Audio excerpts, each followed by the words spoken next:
இந்த வீட்ல இருக்க பொம்பளைங்களுக்கு எங்கிருந்தா வேலை வரும்னே தெரில. இந்த வேலைய செய்றக்கு வெளியில போய் வேலை செஞ்சா சம்பளமாவது கிடைக்கும்.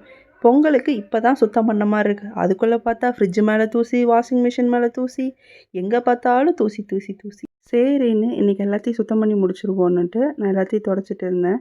எப்பவுமே ஒரு வேலைய இன்னைக்கு செய்யலாம், நாளைக்கு செய்யலான்னு தள்ளி போட்டுட்டே இருந்தா அந்த வேலை முடியவே முடியாது. கைக்கு எல்லா வேலையும் அப்பப்போ செஞ்சு முடிச்சிரணும். நான் எப்பவுமே அப்படிதான். கைக்கு என்னால முடிஞ்ச வேலைய அப்பப்போ முடிச்சிருவேன்.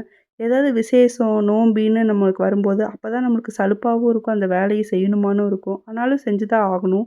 அதனால கைக்கு நம்மளால முடிஞ்சப்ப எல்லா வேலையும் செஞ்சு முடிச்சுட்டோம்னா, ஏதாவது நோம்பி, விசேஷம்ன்னு வரும்போது, நம்மளுக்கு அது பெருசாவே தெரியாது. சட்டு புட்டுன்னு வாஷ் பேஷனு, ஜன்னல் கம்பி, த்ரெட்மில்லு எல்லாத்தையும் தொடச்சு எடுத்துட்டு, மிஷின்ல எல்லா துணியும் போட்டு மிஷின ஓட்டி விட்டாச்சு. இன்னைக்கு மற்ற வேலையெல்லாம் செஞ்சனால என்னால் கையில் துவைக்கிறதுக்கு நேரம் இல்லை. அதனால் மிஷின்லேயே எல்லா துணியும் போட்டு ஓட்டி விட்டேன். சரின்னு அக்கடான்னு உட்காந்தா என் பொண்ணு வேறு டீ வேணும் காஃபி வேணும்னு வந்துட்டா. இவ்வளோ ஒரு கணக்குலேயே வைக்க முடியாது. ஒரு நாள் பார்த்தா காஃபி வையும்பா, ஒரு நாள் பார்த்தா பால் டீ வையும்பா, ஒரு நாள் பார்த்தா நான் டயட்டில் இருக்கேன் க்ரீன் டீ வையும்பா. என்ன கணக்கில் எடுத்துக்கிறதுன்னு எனக்கு தெரியல.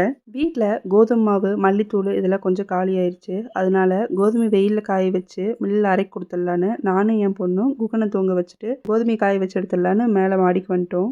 நம்ம ஊரில் இப்போல்லாம் சூரியன் வரதே அதிசயமாயிருச்சு. இத்தனை நாளாக குளிர் அடிச்சிட்டு இருந்துச்சு. இன்னைக்கு தான் ஏதோ கொஞ்சம் வெயில் அடிச்சதுன்னு அதை யூஸ் பண்ணிக்கலான்ட்டு இதெல்லாம் காய வச்சு எடுத்தாச்சு. இந்த வேலையெல்லாம் பண்ணுறது பெருசு இல்லை. இந்த வேலையெல்லாம் ஒரு குறிப்பிட்ட நேரத்துக்குள்ளே நான் முடிச்சாகணும். அது என்ன நேரம்னா, என் பேரன் தூங்கி எந்திரிக்கிற நேரத்துக்குள்ளே நான் இதெல்லாம் முடிச்சாகணும். அவன் எந்திரிச்சா ஒன்று என் மேலே தாவிட்டு இருப்பான், இல்லை அவங்க அம்மா மேலே தாவிட்டு இருப்பான்.